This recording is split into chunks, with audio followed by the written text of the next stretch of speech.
नमस्कार दोस्तों and welcome back to my channel जहां आपको मिलता है सिर्फ और सिर्फ एंटरटेनमेंट। और आज मैं लाया हूं वेनम का 7th इशू। तो यार वीडियो पे नए हो तो वीडियो को लाइक कर देना और चैनल को सब्सक्राइब कर देना।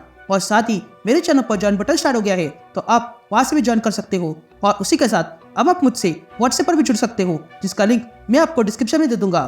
तो यार पिछले इशू में आपने देखा कि लाइफ फाउंडेशन पर वेनम ने हमला किया था और वो वहां से डिलन और स्लीपर को बचा लेता है और उन्हें बेवाटर नाम के शहर में लाता है जहाँ वेनम हेलहाउंड गैंग के लोगों को मार डालता है, जिसके कारण वे गैंग के लोग पूरे शहर को जलाने लगते हैं। तो वही दूसरी ओर बेडलैम को वेनम के बारे में पता चलता है। तो अब आगे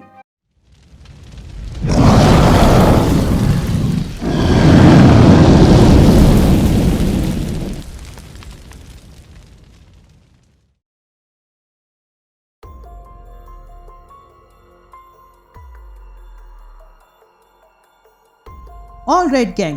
तो इशू की शुरुआत में हम एक ट्रक को देखते हैं जो बे वाटर के बॉर्डर पे आके रुकता है और उसमें से बेडलैम ह्यूमन रूप में बाहर आता है। तभी वो ड्राइवर बेडलैम से कहता है कि तुम वाकई यहाँ उतरना चाहते हो, क्योंकि रेडियो पे बता रहे हैं कि यहाँ पर तबाही मची है। जिस पर बेडलैम उस ड्राइवर से कहता है कि यहाँ पर अभी तबाही मची नहीं है पर जल्दी मचेगी। यहाँ सीन शिफ्ट होती है और हम वेनम को देखते हैं जो हेलहाउंड गैंग पर टूट पड़ता है। तभी वेनम एक एक करके उन सारे गुंडों को मार गिराता है, लेकिन तभी उस गैंग में से एक आदमी अपनी गन निकालता है और वेनम पे फायर करता है, लेकिन उससे वेनम को कुछ नहीं होता है। तभी वेनम उस आदमी की ओर देखता है।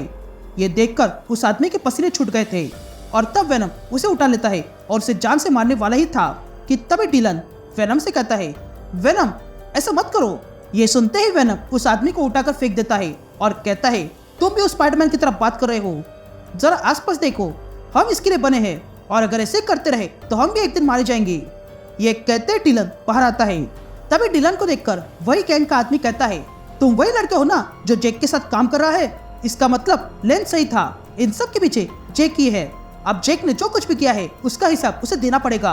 ये सुनते ही डिलन उस आदमी से पूछता है कि क्या ये लोग जैक के पीछे जा रहे हैं, लेकिन तभी स्लीपर कहता है कि यहाँ एक प्रॉब्लम है जिसे मैं सेंस कर पा रहा हूँ। ये वही बंदा है जो हमें आर्चर से मिलने के बाद मिला था। ये कहते हम स्पीयरहेड को देखते हैं जो पूरी तैयारी के साथ बे वाटर निकल पड़ा था। यहाँ वेनम स्लीपर की बातें सुनकर डिलन से कहता है कि हमें यहाँ से निकलना होगा, जिस पर डिलन वेनम से कहता है, नहीं, जैक की जान खतरे में है, हमें इसे पहले बचाना है। जिस पर स्लीपर कहता है कि मैं इस लाइफ फाउंडेशन को जितना हो सके उतना रोकता हूँ, तब तक तुम जाके जैक को बचा लो। यहाँ हम उस हेलहाउंड गैंग के लीडर को देखते हैं जो अपने लोगों के साथ जैक के पार में आया था। तभी हेलहाउंड का लीडर जैक से कहता है, देखो कि ये काम वो एलियन सिम्बायोट कर रहा है, लेकिन मेरे ऊपर जो लोग हैं वो मेरी बात नहीं मानेंगे, उन्हें बस बिजनेस से मतलब है। तो अगर मैं तुम्हें मारकर उन्हें दिखा दूं तो ये सारी वारदात यही खत्म हो जाएगी। ये सुनते ही जैक का आदमी अपनी गन निकालता है। ये देखकर हेलहाउंड गैंग के सारे लोग गन निकालते हैं। तभी जैक अपने लोगों को रोकता है और कहता है, मैंने अब तक बहुत सी लाशें देखी है, इसलिए अभी के लिए गन नीचे कर दो। ये कहते हैं जैक के लोग गन नीचे करते हैं। तभी जैक आगे आता है और हेलहाउंड के लोगों से कहता है, ये बात तेरे और मेरे बीच पे है, तो मर्द की तरह मेरा सामना कर। अगर मैं हार गया तो तुम सबको राख में बदल देना, लेकिन अगर मैं जीत गया तो तुम और तुम्हारे साथी यहाँ से हमेशा के लिए चले जाएंगे। ये सुनते ही वो लीडर जैक के सामने आता है और कहता है, तुमने चैलेंज देकर मूर्खता की है, लेकिन मैं ये चैलेंज स्वीकारता हूँ। यहाँ डिलन वेनम को लेकर बार के पास आने लगता है, लेकिन तभी वेनम देखता है कि वहाँ पर कोई आ रहा है, इसलिए वो डिलन को सूचित करने लगता है। लेकिन तब तक बेडलैम वेनम और डिलन पे अटैक कर देता है और वेनम को उठाकर जमीन में घुसा देता है। तभी वेनम बेडलैम को स्वयं से छुड़ाकर भागने लगता है, लेकिन बेडलैम वेनम को फिर से पकड़ता है और 2 कार पे मारता है, जिसके कारण वे दोनों कार चूर-चूर हो जाते हैं।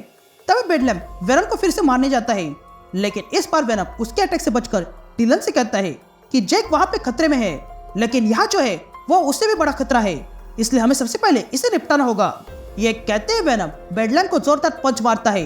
तभी वेनम फिर से बेडलैम को पंच मारता है और कहता है, तुम कभी नहीं सुधरोगे ना, मैं जानता हूँ कि तुम भी लाइफ फाउंडेशन के प्रोडक्ट हो जो अब खत्म हो जाएगा। ये सुनते ही बेडलैम हंसने लगता है और कहता है, क्या कहा, लाइफ फाउंडेशन, तुम्हें पता है मैं कौन हूँ? जिस पर वेनम बेडलैम से कहता है, हाँ हमें अच्छे से पता है, तुम तो कोई सरफिरे एलियन हो। ये कहते ही वेनम अपने पास से चेन निकालता है और उससे बेडलैम का गला बांध देता है और फिर बेडलैम को उठाकर पास में लटका देता है और उसके सर में अपना वेपन घुसा देता है, जिसके कारण बेडलैम की वही मौत हो जाती है। यहाँ जैक और वो लीडर के बीच फाइट शुरू थी। तभी लेन जैक के मुंह पर पंच मारता है जिसके कारण जेक के मुंह से खून निकलने लगता है। तभी देखकर लेन जेक से कहता है, तुम हार क्यों नहीं मानते? ये कहते ही लेन अपने लोगों से कहता है कि जेक पर गोले चलाओ, लेकिन लेन के लोग ऐसा नहीं करते हैं। तभी लेन का एक आदमी आगे आता है और लेन से कहता है, तुम शायद भूल रहे हो, हम लड़ाई के बीच में नहीं आ सकते हैं। जिस पर जेक लेन से कहता है कि तुम में लड़ने का जिगर नहीं है, इसलिए तुम ऐसे बहाने बना रहे हो। यहाँ हम वेनम को देखते हैं जो जेक के पास आ रहा था। यहाँ लेन को जेक की ये बात बहुत चुभ जाती है और वो अगले पर अपनी गन निकालता है और सीधा जेक के सर में शूट कर देता है, जिसके कारण जेक की वही मौत हो जाती है। ये देखकर लेन के लोग भी जेक के लोगों को मार डालते हैं और पूरा बार चला देते हैं। यहाँ वेनम ये सब कुछ होने के बाद वहाँ आता है और देखता है कि वहाँ पर बहुत सारी लाशें पड़ी हुई थी। ये देखकर डिलन दुखी होता है, लेकिन तभी बेडलैम फिर से आता है और वेनम पे अटैक करता है और फिर से वेनम को जमीन पे घुसाता है। बेडलैम को वापस देखकर वेनम को भी गुस्सा आ गया था और वो बेडलैम से स्वयं को अलग करने लगता है, लेकिन बेडलैम वेनम और डिलन को अपने सिम्बियोट से बांध देता है और कहता है, तुम्हें क्या लगा तुमने मुझे मार डाला? नहीं, मैं इतनी आसानी से नहीं मरूंगा। जिस पर डिलन बेडलैम से पूछता है, तुम हो कौन? जिस पर बेडलैम डिलन से कहता है, मेरा नाम बेडलैम है और हम एक पल में ही तुम्हें मार सकते हैं क्योंकि हम भी किंग इन ब्लैक है, पर हम तुम्हारे साथ ऐसा नहीं करेंगे क्योंकि हम चाहते हैं कि तुम स्ट्रांग बन जाओ और किसी को भी दर्द देने से ही वो स्ट्रांग बनता है। ये कहते ही बेडलैम अपना वेपन वेनम के शरीर में घुसाने लगता है और कहता है, इससे बच के निकलो और फिर हमारे पास आ जाओ। ये कहते ही बेडलैम डिलन को उसका असली फेस दिखाता है, जिसे देखकर डिलन के होश उड़ गए थे क्योंकि वो फेस किसी और का नहीं बल्कि एडी ब्रॉक का था। एंड दैट्स इट, ये इशू यही कंटिन्यू होता है।